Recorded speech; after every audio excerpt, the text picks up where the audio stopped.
Hi friends, in this video we will discuss regarding the implied and express conditions and warranties given under the Sales of Goods Act 1930. Now, what are the conditions and warranties that we have discussed in the previous video? Conditions are related to the main purpose of the contract, while the warranties are related to the purpose that is collateral to the main purpose. So, the conditions and warranties have been categorized under two heads. First is express conditions and warranties, and second is implied conditions and warranties. Now, express conditions and warranties means the terms and conditions that are expressly made by the parties. So, when the parties are expressing that this is a condition and this is a warranty, so that will be very much clear. So, here law will not intervene. Any terms and conditions can be fixed by the parties as conditions and warranties. So, our main topic here is regarding implied conditions and warranties that is covered under section 14 to section 17. So when nothing has been written in the contract, then the law incorporates that in the sales of contract, these will be the conditions and these will be the warranties. So these are implied, not expressed but implied by law. Now let's start with the implied conditions first. It means the breach of these things will be treated as the cancellation of the contract. The other party will not be liable. First is condition as to title, section 14 subsection A of Sales of Goods Act. Whenever the goods are sold, who sells the goods? It is the owner. If the party who is selling is not the owner, it means the party is breaching. Other party will also not be liable. So whenever the goods are sold, the seller must be the owner. Seller must have right to sell. He should not infringe, copy any trademark or patent. He should have a right to sell. And the seller has acquired the right to sell. If it is a contract of sale, he has the right to sell while making the contract. If it is agreement to sell, he should have acquired this right when the property is passing on to the buyer. Now, if the seller does not fulfill these conditions, the buyer has a right to cancel the contract.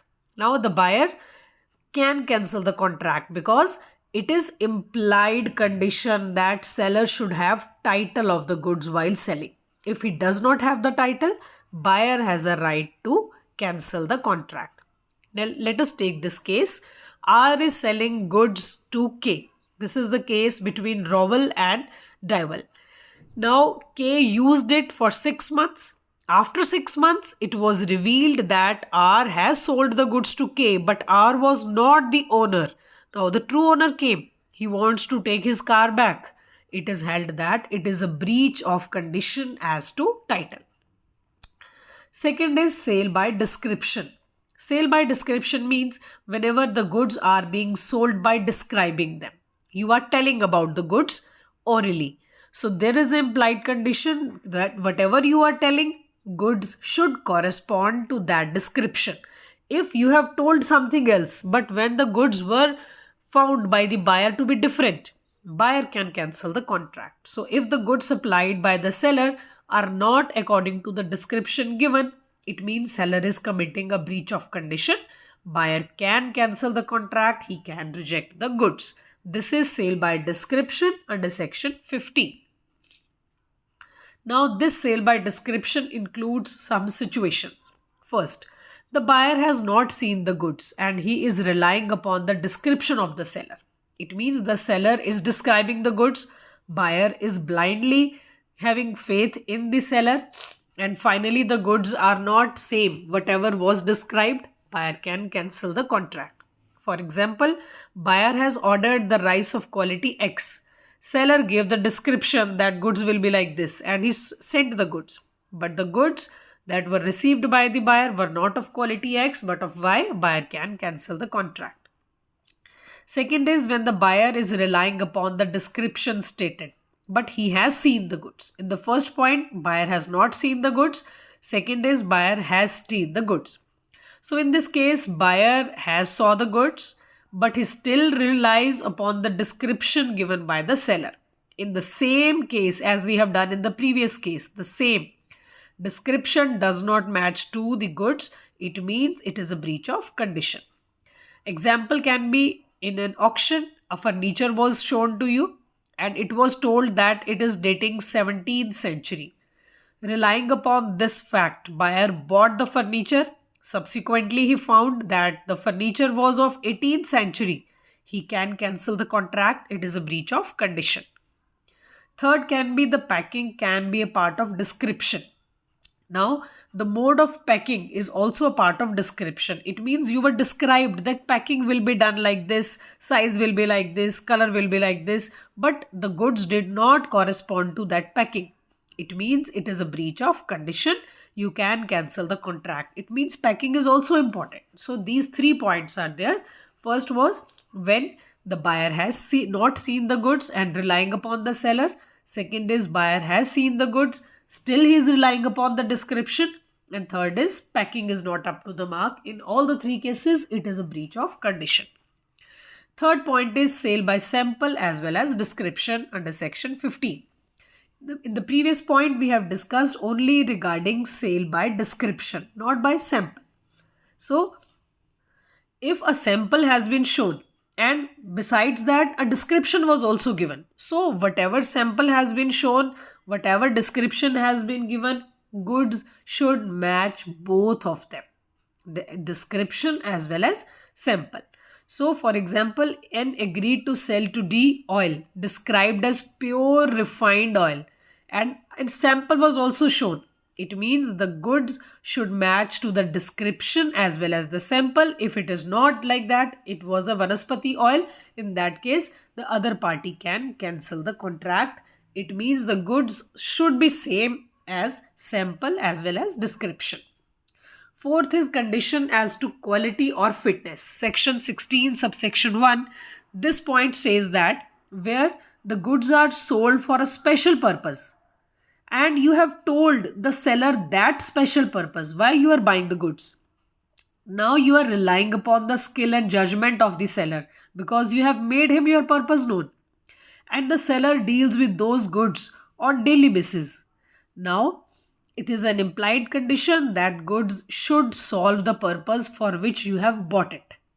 For this, we can take one example that you have told a person A that I need a horse, that is a cart horse. I need for carriage purpose. I want to take my things, loading, unloading. And you have made this purpose known that I need a horse for carriage purpose, right? The buyer has told the purpose to the seller. You have told the seller the purpose. And now you are relying upon the seller that the seller is dealing with those horses on daily basis. He knows what is a cart horse, what is a riding horse. Now the horse that you got was a riding horse, not a cart horse. You can cancel the contract. The following issues need to be considered as to this condition. First, when the goods are used only for one purpose. Where the goods sold can be used for a specific purpose only. The purpose need not to be told to the seller. He is deemed to be aware of it. When the goods you are buying, it has only one purpose. So that purpose you need not tell you. For example, you are buying a refrigerator. It is very much clear it is for cooling purpose. So you need not tell the seller that I need refrigerator for the purpose of cooling. So when the goods are doing a special purpose always, then the purpose is not required to be told. In that case, the other party will be liable even though you have not told the purpose. Second is if the buyer suffers from any abnormality. You have told the seller that I need these goods, but you are suffering from some abnormality. In that case, the seller will not be responsible. You have to tell the seller that I have this abnormality. If the buyer purchased the goods under a trademark, if you are purchasing any product under a trademark, it means you are telling the brand, you need this oil only. Then the seller is not responsible because you have told. You are not relying upon the seller. You are telling the trademark. The seller will be liable if that trademark is not up to the mark. Only then he will be liable, right? Then the seller shall not be liable as he does not rely upon the skill and judgment of the seller. But where the buyer relies upon the skill of the seller, then the seller will be responsible. When the goods are used for a number of purposes, for example, milk. Milk is used for a number of purposes. In that case, you have to tell the seller the purpose, only then seller will be liable. If you are not telling the purpose, then seller will not be liable. Fifth point is condition as to merchantability. Now, When the goods are sold by description and the seller is dealing with those goods on normal basis, then goods should be of merchantable quality. Now, what is merchantable? It should be fit for consumption, fit for use. It should be wholesome. So, merchantability means good should be fit for consumption. It should not be injurious. It should not infringe a trademark or a patent. This is called merchantability. So, if you are relying upon the seller and the seller is providing you some goods which are not fit for consumption and which are injurious, seller will be liable for the goods sold. This condition as to merchantability shall consider the following points. First is right to examine the goods. Whenever the goods are being sold to the buyer, you should give him a right to examine. If you are not giving him right to examine, in that case, buyer will not be liable, seller will be liable. Now, there are two types of defects that can be there in the goods: latent goods and patent goods. Now, the defects that cannot be revealed after a reasonable examination, they are called latent defect.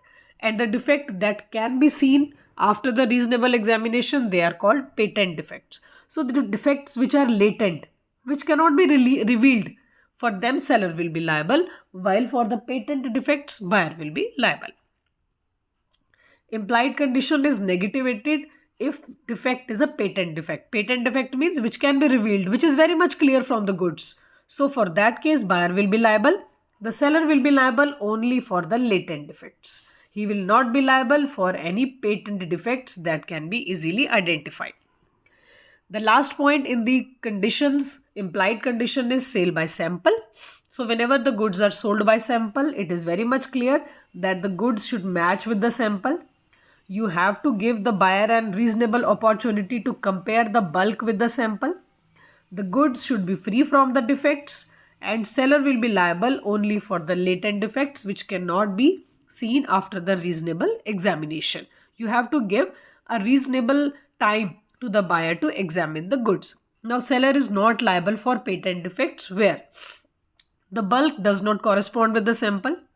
So, the bulk you are providing, it is not corresponding with the sample. It is a breach of condition. The buyer can cancel the contract. But where the goods are not severable and buyer is accepting part of goods, so we have already done, he has treated the condition as a warranty, he can claim only damages. Third is when the buyer is not given reasonable opportunity to inspect or to compare with the bulk, so he can cancel the contract, he will not accept the delivery. Fourth is if the goods are defected because of existence of a defect which is latent, it means which cannot be seen, so buyer will not be liable for such defect. Of course, seller will be liable. Next is condition which is implied by custom or usage of trade. There are some conditions that is a custom.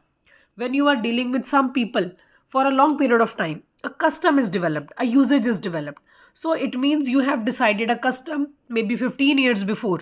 That condition will be applicable as it is. It means every time you need not express. That is implied. We are having this condition that will be there for years and years. Implied condition as to quality or fitness for a particular purpose can be annexed by the custom or usage of trade. In some cases, purpose for which the buyer buys the goods is implied from the nature of article purchase, or it is implied from the customs of the trade. So what is a custom in the trade? The goods should correspond to those customary pattern.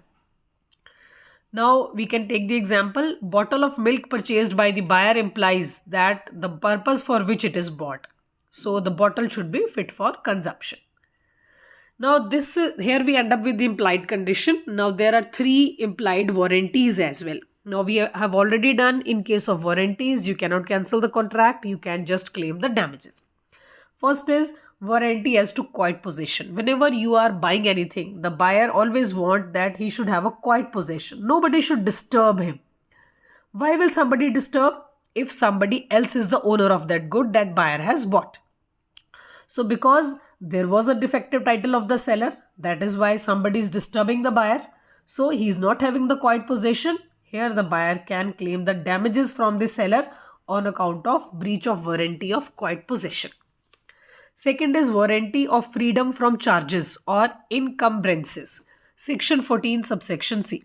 It says that the property which is being sold from the seller to the buyer it should be free from any charges. There should not be any charge upon it. It should not be mortgaged. It should not have any pledge. So it should not have any right against a third party.